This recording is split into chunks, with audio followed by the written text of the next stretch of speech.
சோழிங்கநல்லூர் தொகுதி திமுக வேட்பாளர் S Aravind ரமேஷிற்கு 737 kilo எடையுள்ள ராட்சத ஆரஞ்சு மாலை அணிவித்து உற்சாக வரவேற்பு அளித்தனர். சோழிங்கநல்லூர் தொகுதியில் திமுக வேட்பாளர் எஸ் அரவிந்த் ரமேஷ் சித்தாலப்பாக்கம் பகுதியில் தீவிர வாக்கு சேகரிப்பில் ஈடுபட்டார். மாவட்ட இளைஞரணி துணை அமைப்பாளர் பாண்டியன் 737 கிலோ எடையுள்ள ராட்சத ஆரஞ்சு மாலை அணிவித்து உற்சாக வரவேற்பு அளித்தார்.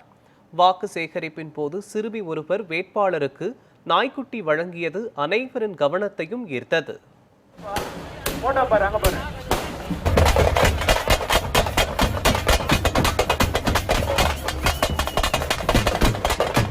உங்களில் ஒருவனாக உங்கள் வீட்டு பணியாளராக நாங்கள் பணி செய்ய காத்திருக்கின்றோம். தவற விடாதீர்கள். உதயசூரியன்